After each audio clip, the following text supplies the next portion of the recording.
Hi guys, welcome back to Prose Amongst Thorns. I'm Amy and today I'm going to be talking about my reading goals for 2021. If you hear a little bell ringing, it's because my cat won't leave me alone today and she's just loitering around and jumping all over the place. So that's what that noise is, if you can hear it in the background. I will try though to edit it out so you can't hear anything. In 2020 I was able to hit my goal of 100 books, which is amazing, but I think it was mostly down to being furloughed and just having extra time at home to sort of sit around with a book. So this year, I'm still setting my Goodreads goal for 100 books, but I've put a little twist in to make it a bit harder. So this year, instead of buying loads of books, I'm going to try and get through the 130 books that are already on my shelves.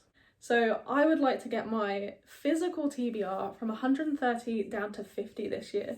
So that still gives me room to read some ARCs and to read any gifts that I get for my birthday or whatever, which is good because I don't want to be tied down to just reading these books, because there are obviously always those releases that you just can't miss out on. And I already know of a few that if they get announced for this year, I will definitely be picking them up. Alongside trying to get my physical TBR down, I'll start using my library more for those books that I'm not sure how I'll feel about, and just to save some money, because already, just having taken out like 10 books from the library this year, I think I've saved over £100, which is such a big difference and it really does add up throughout the whole year. I also really want to start reading some graphic novels this year. So with my Christmas money, just before my ban came into place, I ordered a whole bunch of graphic novels, which I'm really looking forward to reading in the new year. So alongside my big goal to get my TBR down to 50 and to read 100 books, and to stop limiting myself by genre, I've set myself 6 books that I want to make sure I finish by the end of the year. The reason it's only 6 and not a much bigger list of books is because I am a mood reader, so I don't know if I'll read all the newest books I've bought first or all the oldest ones, whether I'll go by genre or by author. So I don't want to limit myself too much just in case I feel too tied down by the TBR I've set out. So 6 books throughout the year. I'm pretty sure I'm going to finish these ones, but some of them have been on my shelves for a long time, and there is a very obvious reason I haven't read them, and that is because they are absolutely massive. So I'm going to go through those 6 books with you now. So the first book is Game of Thrones. My girlfriend has the entire series, and as I'm sure loads of you know, they are absolutely massive. They are beasts of books. I do really want to read it. I'm not a massive fan of the TV show, but I did enjoy the last season. I just couldn't get into the first few. So I'm curious to see how the book sort of stacks up to that. And I know that my girlfriend's brother, who doesn't like to read, absolutely adored this book and wants to read the entire series. So for someone who doesn't read to get through this beast, it is obviously a very good selling point for this series, and everybody goes on about it, and I want to give it a go at the very least. So this is one of the books I'd like to get through in 2021. Book number 2 is another book that's been on my TBR for far too long, and that is War and Peace by Leo Tolstoy. It's a classic. I just really want to get through it. I quite enjoyed doing Russian and world literature at uni, so I'm kind of curious as to how I'll find this, because I find with Russian literature it's very 50-50. I either adore it and think it's amazing, or I hate it and it is a chore to get through. So I'm hoping with a book this big, I will find this fun to read and I will get into it. I've seen some really good reviews for Anna Karenina, which I also have. Even though it's not on this TBR, I do want to try and get through that eventually. But yeah, I really want to give Leo Tolstoy a go, and why not start with the absolute classic War and Peace, which I think is kind of what most people think of when they think of Leo Tolstoy. The final book that's been on my shelves for a really long time is Stephen King and Owen King's Sleeping Beauties. So I think I picked this up when it first came out, like literally the week of release, and I picked it up because it was on sale and I had some points on my Waterstones card, and I thought, why not? I want to read some Stephen King. And then I haven't picked it up since, mostly because, yet again, it's a massive book. Look at the size of this. There's clearly a theme, and that is that I don't read the ginormous books on my shelf, which is true, unless it's in a series and I'm just like into the series, then I tend to avoid the bigger books on my shelves because it just looks like such a chore to get through. And I know that that's not always true because Priory of the Orange Tree I've loved and absolutely soared through. And that is a beast of a book as well.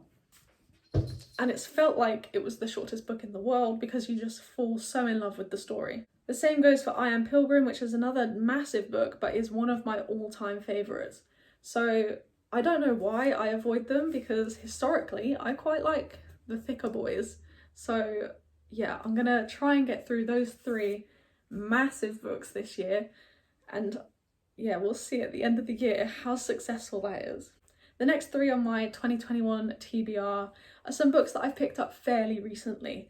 So these are ones that I've seen everywhere or just heard some really good things about, or I'm just like really excited to read.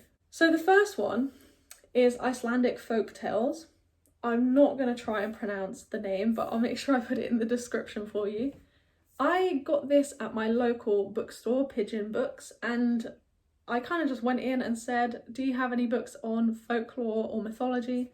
Can you recommend them? And they found me this one. So I did folklore and mythology type stuff for my MRes, and I'm looking at doing that again for my PhD. So I'm just trying to read as many things on folklore and mythology as I can.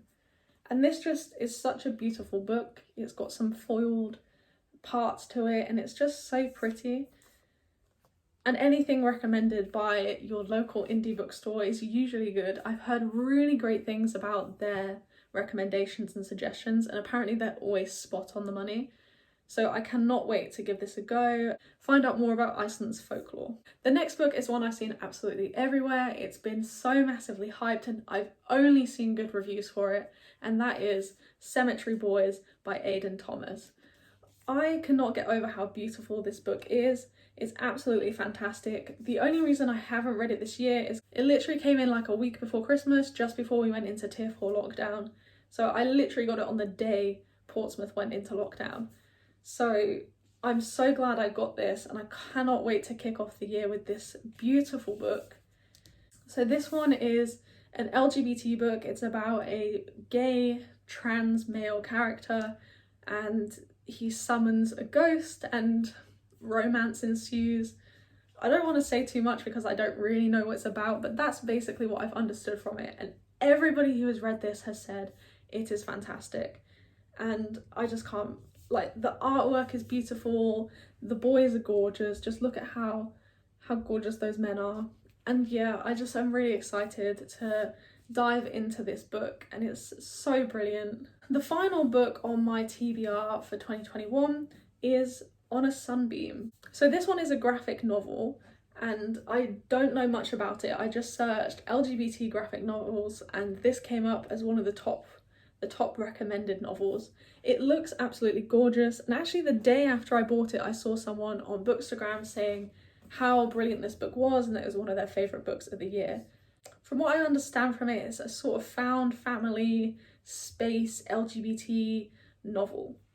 I literally know nothing about what goes on in this book at all, but it's so beautiful, and the artwork, as you can see from the cover, is just absolutely gorgeous. Like, I cannot wait to get through this. Again, this is one of those books that I think I'll be reading in January because I just can't keep looking at it and not reading it. It's so beautiful, and I just find myself like staring at the artwork because it's so amazing. And I feel like I'm going to give myself a spoiler soon because I keep like flicking through to see like all the gorgeous artwork, and I'm gonna like end up spoiling the book for myself. So this is one that I'm so excited to read, hopefully soon. So yeah, those are my goals for 2021, mainly to just get my physical TBR right down to 50, to stop buying quite so many books, and to kind of just keep pushing my comfort zone and trying books and genres that I might not usually pick up. A lot of the ones I loved in 2020 were ones that I wouldn't have usually picked up just because of the genre they were in. So I'm really excited to just keep pushing that this year and hopefully hit 100. I want to know how you decide your yearly goals. Do you choose certain books you want to read? Do you set yourself a number you want to hit? How do you do it? Please like, subscribe if you enjoyed the video and want to see more, and check out my other videos on the channel. and just, yeah, reach out. All my socials will be in the description below, and I'd love to talk to some of you there. Thanks for watching, guys. Book number 1 is Game of Thrones. My girlfriend has the entire series. You know what, I think I've just realised I've not got the first book out. What an idiot. I want to know how you choose your yearly goals.